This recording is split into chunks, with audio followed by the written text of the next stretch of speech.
Number 10. Arata Kangatari. The episode opens up with Princess Kikuri holding a ceremony to appoint the new princess. Then, we are quickly transported to a scene where Arata Hinohara, a high school student from Japan, is getting ready to go to school. He is living a miserable life. Everyone bullies him. Even his so-called best friends turns out to be a jerk. When Arata is seen reflecting on his life, we are transported to Amawakini, where we get to see another human called Arata. Since the Hime clan has not had a female offspring in 30 years, Arata's grandmother tells him that he has to pretend to be a princess in the upcoming ceremony. Katoha turns Arata into a lovely princess. However, during the time of ceremony, Princess Kikuri is murdered by one of the 12 Shinsho Kanagi. Turns out the 12 Shinsho are planning a revolution of their own. Somehow, Arata manages to escape, but Kanagi blames Arata for Princess Kikuri's murder, so he sends out everyone to find him. In the next scene, we are transported back to the high schooler, Arata, who is telling himself that he will never trust anyone again. Then, due to the power of the Kanoda forest,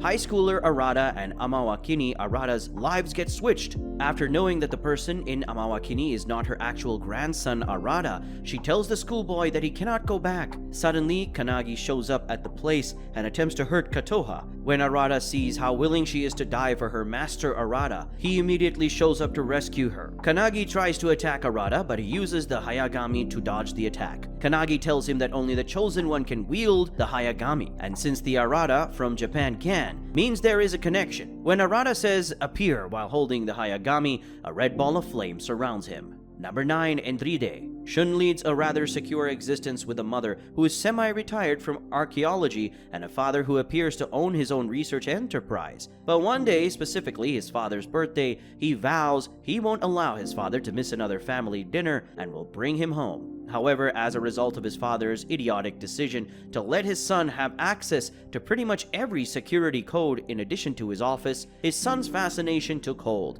and led him into a strange environment. This brings us to the setting of the show, which appears to be the world of Endride, a location where a boy princess by the name of Emilio attempts to assassinate King Delzane, whom he claims stole the kingdom from his father based on rumors spread by maids. It's difficult to determine whether or not this is a Lion King style plot, as Scar didn't attempt to kill Simba. What is certain, however, is that Emilio is more than ready to extract retribution for the father he ostensibly never knew. And even though he misses his first assassination because Shun unintentionally breaks him out, he will try again soon. However, given that the society Shun gets sucked into is lacking contemporary amenities, how will Shun stay alive? You already know this. Shun will probably be alright despite the king's men and friends, some of whom resemble other Digimon, being after them, unless this episode takes a sharp left turn, because Prince Emilio also has a sternum-appearing weapon and is well skilled, along with the fact that he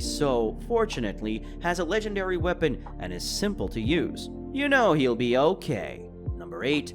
Kiba. A boy named Zed causes trouble at school in a place called Calm. He has been slamming doors all around the city. He expresses his desire to leave Calm and his belief that by dismantling some obstacle, he will be able to do so to his ailing boyhood friend, Noah. Zed pays a hospital visit to his mom. She appears to be mentally ill and does not recognize her son while being in good physical health. Zed flees away from the hospital after being stopped by school officials, only to come under attack by an old man with antlers on his shoulders. Zed's mother meddles just in time to save him, displaying incredible physical prowess before racing after the predator. When he is trapped while still running from the cops, Zed spots a curious gateway and jumps into it to get away. Due to his ill health, Noah is being transported to the hospital in an ambulance when it crashes, knocking Noah down cold. Noah is seen disappearing through a portal akin to the one Zed entered, but a strange group of individuals performs some sort of summoning ritual. Number 7. Shichisei No Subaru. The episode begins with Haruto Amo, who is leading his 6-member guild with some of his elementary school buds. The guild is called Subaru, and they're on a mission in the MMORPG game Union.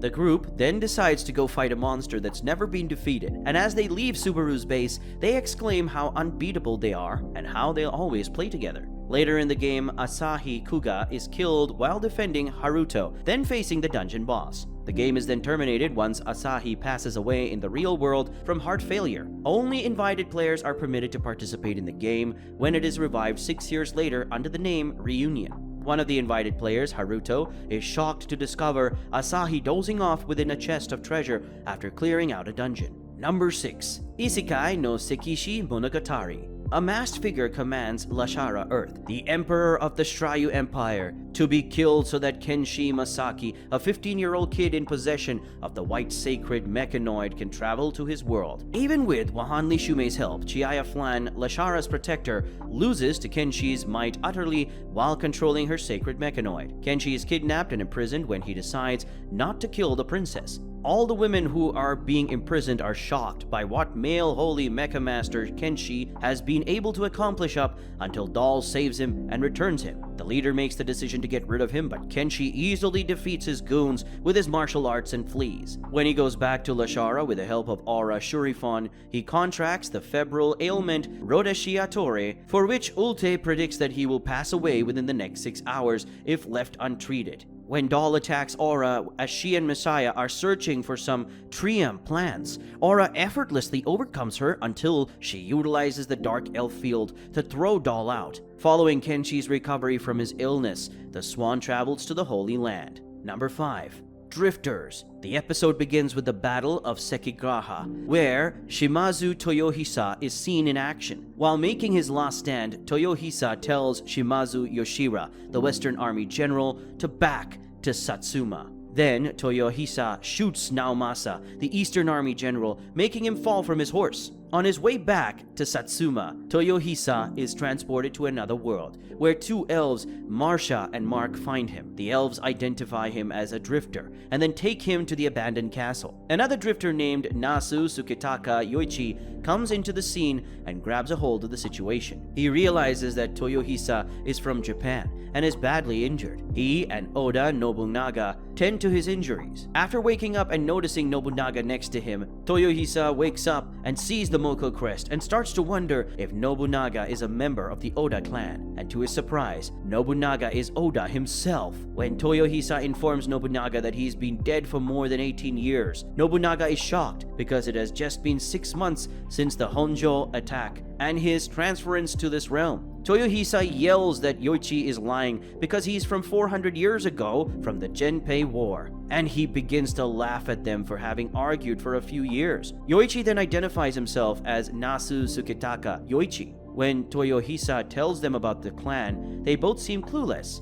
Yoichi and Nobunaga explain that before their fake deaths, they saw a man sitting in front of a passage. Toyohisa mentions that he also met him before leaving Sekigahara. He also tells them about the war, which makes Nobunaga confused. Then Nobunaga receives the tragic news of his son's passing. Yoichi adds that he was also shocked to learn that the Kamakura shogunate had been overthrown and the Minamoto clan ousted, while Abe no Haruakira tells Olminu that they must be dealt with as their army storms the barricades. Olminu notices them outside and tells him that there are 3 drifters. Number 4. Log Horizon. A puzzled Shiro wakes up in the district of Akihabara of the Elder Tales video game after a game patch sometime earlier. He runs into other frightened gamers while also wearing his in-game persona, and they are also unable to check out. Shiro promptly contacts his friend Naotsugu and then the assassin Akatsuki by entering his gaming menu. The following day, when the group meets Marielle from the Crescent Moon Alliance Guild, they find out that the teleportation gates in every Japanese game district have been shut down, and that a massive guild recruitment drive has begun to deal with the changes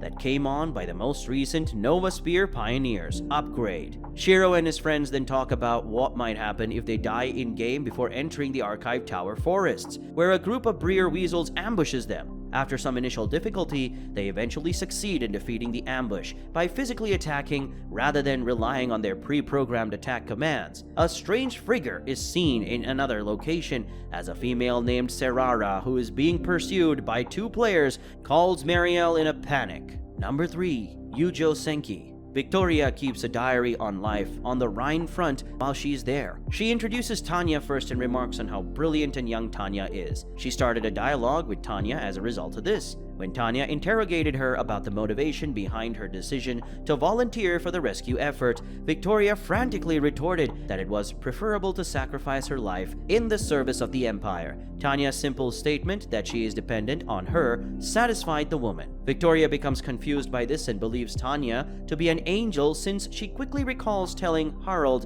and Crust about the death and seeing Tanya's expression change to one of gloom upon receiving the news. Tanya suddenly made a shocking expression. This confused Victoria once more because she thought Tanya had previously made a grim expression. This relieved her because she assumed Tanya was disappointed and continued to believe that Tanya was as kind as an angel. Number 2. The Rising of the Shield Hero. Naofumi Iwatani, a college student, discovers a fantasy novel about the 4 heroes: the bow, the sword, the spear, and the shield, while browsing the collection. He is then unexpectedly drawn into the book and transported to a different planet along with 3 other people to defend humanity against the waves, a series of demonic invasions. When Naofumi learns he is the shield hero, he also finds out from the other heroes, who were all called from other Earths, that he is the least powerful of them all. Nobody joins Naofumi when the party members are assigned until Maine, a member of the Spear Heroes party, offers to. Maine steals his possessions shortly after.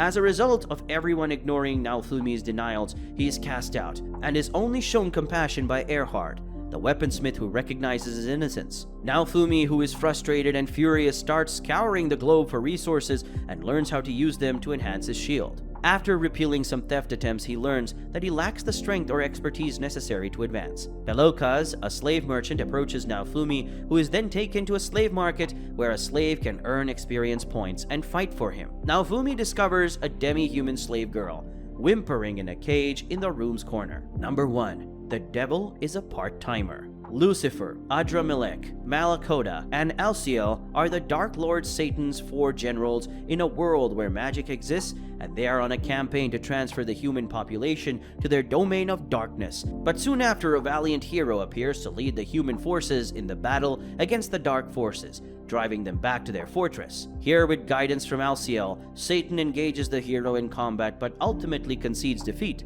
As a result, Alciel and Satan open a dimensional gateway and depart their realm with a promise to return. In addition to being startled by the new human bodies, Alciel and Satan are escorted to the closest police station as the portal exits in modern-day Japan. Satan can gain some knowledge about this new magic-free world here. As the story unfolds, Alciel and Satan assume new identities as Shir, Ashia, and Sadalma, and can find a place to live, create a bank account, and look for a job to survive. Later, while traveling to his part-time employment at a McDonald's location, Sadal meets a stunning girl with scarlet hair and offers to give her his umbrella so she may stay dry. While Sadao is at work, he deputizes Ashia to take care of their domestic needs and look into ways to restore their magical abilities. While dining at McDonald's, Sadao encounters a seemingly unrelated small earthquake and wrestles with the decision of whether to use his remaining magic to fix the damaged fryers. He ultimately decides against doing so. Nevertheless, he succeeds in getting a permanent job by winning over his co-worker Chiho Sasaki with his interpersonal abilities and the higher-ups with his determination. The scarlet-haired girl, who is later identified as Emilia Justina, the great leader from their dimension, confronts him once more as he pedals home to tell Ashia. And that's the end of the video, guys. As always, if you liked what you saw, subscribe to the channel. I'll be uploading a lot of videos just like this, so I'll see you in the next one.